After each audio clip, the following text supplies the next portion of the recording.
And now for our spotlight of the day. What do you need? Featuring Lauren Wesley Wilson, founder of ColorCom. Can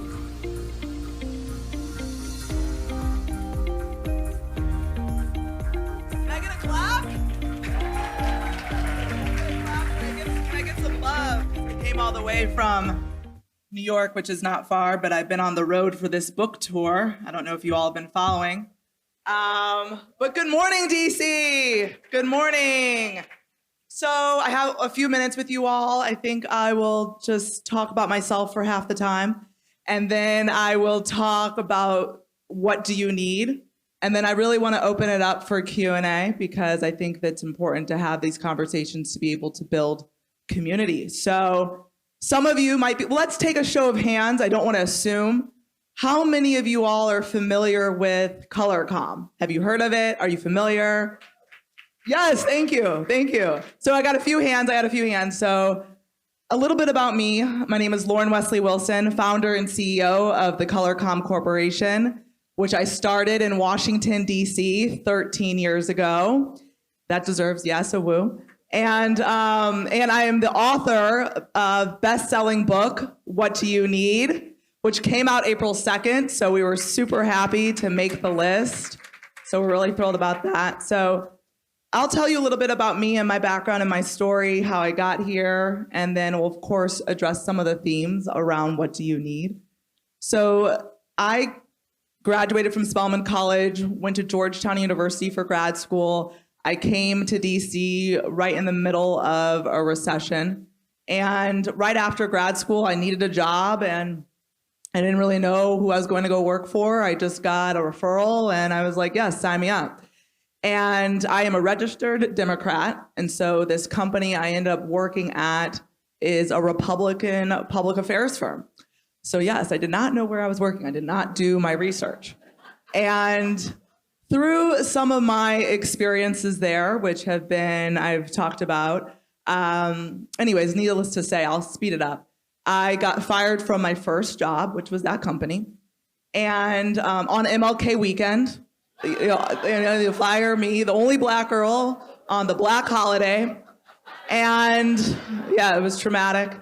And several things that I learned that I kind of did wrong at this job that kind of prepared me for the next moves is, number one, I entered into a place where I didn't belong.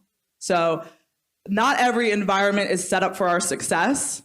We have to kind of do our research. We need to do our research. We need to see if this is where we want to work. Is this where we are going to decide to put in some effort? Is this where we are going to decide to participate in the culture? Much of all of this is within our own control. If we're not willing to get involved and participate, then maybe we shouldn't say yes to working there. So I talk about this, chapter 1 in the book, called You Need to Know If You Belong. And in this environment, I certainly did not, right? At the very least, our political values did not align, but I did not do that research to find that out. So I just said yes to this job.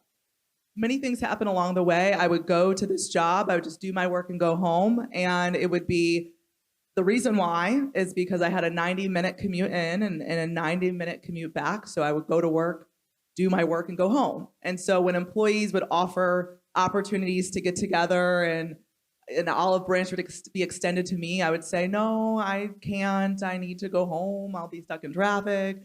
I have to do this whole dance all over again. I'm okay. And there was this one particular instance where a group of employees said, we have a box, at the ice hockey, Capitol Arena, we have a box to go see an ice hockey game. Do you want to come? And I said, absolutely not. I do not want to go to ice hockey. I do not like the sport, and no thank you. And in that moment, well, I didn't know until years later, what I missed out on was an opportunity to get to know my coworkers outside of when decisions were being made and really get to know them on a personal level. And a lot of times, there are sporting events and activities that are extended to us, and we don't want to do it because we think of the surface value of that activity. When really, it doesn't matter necessarily what that activity is or that sporting event is.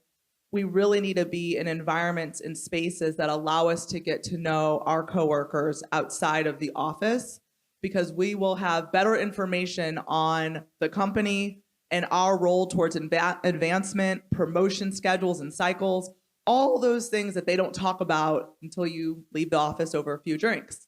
So just keeping that in mind, and I learned that the hard way in that particular job by declining the ice hockey game, so to speak.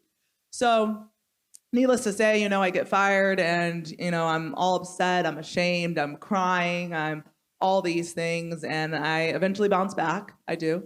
I'm standing up on this stage, so I did bounce back. But needless to say, it took some experiences along the way to get there. So in the next position, I'm working at this company. It's a great company. It's a media relations, crisis communications, public affairs from here in DC. And I'm ambitious and motivated, and I want to become a vice president by 30. It's a very realistic goal at this company, except the only problem is there's no person of color at a VP level by 30. Now, it's a majority white men and women achieve those titles, but no one who looked like me. And so I was wondering, okay, how am I going to achieve this goal if I don't see people who look like me? So I was on this quest to find people in the business that I worked in who did the work that I did, who could be advocates and mentors and resources to help get me there. So one particular instance, this was back in 2010 to 2011, I saw this person. She had this big title at this big company, and she was also a professor at Georgetown, and I really wanted her to be my mentor. So I chased her down, and we got coffee scheduled on the calendar, and then we got lunch scheduled on the calendar, only to find out that it kept getting rescheduled. She was very busy. She had a lot going. I had no connections, right? I didn't have any connections. I'm from the Midwest. I didn't have any connections here, just went to school, but that was about it. So in her mind, she couldn't really see the value in me. Like, why am I necessarily going to adjust my schedule and make this happen? So I look up, and it had been a whole year since I had reached out, since I had followed up, since I had chased her down, and it had been a whole year, and we finally got together after that whole year had been complete. And I realized in that moment, there has got to be a better way to connect with people than, chasing them down for a whole year. And one thing I learned from that experience was, does anyone know what I learned from that experience? Was my biggest mistake was asking her to lunch.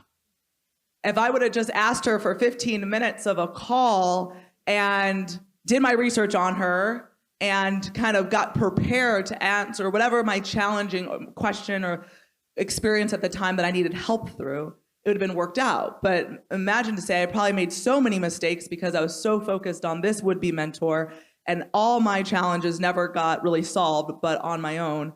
And so anyways, fast forward, I was like, we have got to do something different. I have got to do something different.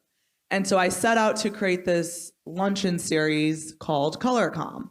And I was like, okay, in DC, we know that the way to oftentimes get ahead, and especially pre-pandemic, was scheduling coffee meetings, going to receptions, being out there, being involved, being engaged. And so I was like, if I'm going to always have to focus on a onesie, twosie effort to meet people, I'm never going to get to where I need to go. So I started this luncheon series called ColorCom, and we brought together high-achieving women in the space, about 40 to 50 women at this restaurant in DC in Chinatown called Oya Restaurant, which is no longer there. And looking at the time clock, I'm like, wow, we're almost at time. Well, I'll have to fast forward this story, but I brought together 40 to 50 people at a luncheon series. I called it ColorCom, and what made it a little bit unique and different is that so often we go to networking events where we're focused solely on the person, like myself on stage, but we miss out on each other. We don't even know who's in the room. We don't introduce ourselves. And we certainly don't ask this question, what do you need? So 13 years ago at our very first luncheon, I asked this question, what do you need? Because I believed people in the room had something to give and something to receive, and that networking could truly be mutually beneficial, but also build community.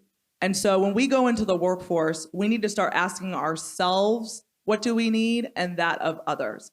When we go into the workforce, we are often those who are high achieving and ambitious and who want to advance. Now, if you don't want any of those things, this does not apply to you. But if you want to make more money, have more flexibility, have more autonomy in the workplace, have free of micromanagement because you have some sort of independence, being able to kind of call the shots, like this is the message for you. Now, if you don't, this is not the message for you. So those are some of the things that we focused on at our very first luncheon. And those are the questions that I want us to start asking ourselves. What do you need? So back to when we're in the workforce, wherever we work, I want us to start thinking about what are our goals? What do we want to achieve during the time that we're there? Not so much about our manager's goals and our manager's expectations of us, because yes, that will be there. But what are some of our own goals? Because no matter what happens to us, whether we get fired, let go, laid off, we want to be able to have a portfolio of meaningful experiences that we could take with us no matter what happens to us, that can show that we can execute on projects and assignments and that we can deliver. So I'll pause for a clap on that for transition.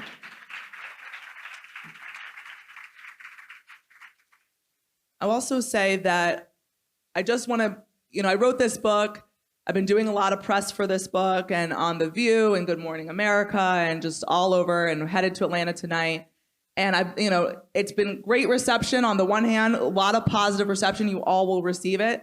But then I also have, it's not all positive. I read the comments.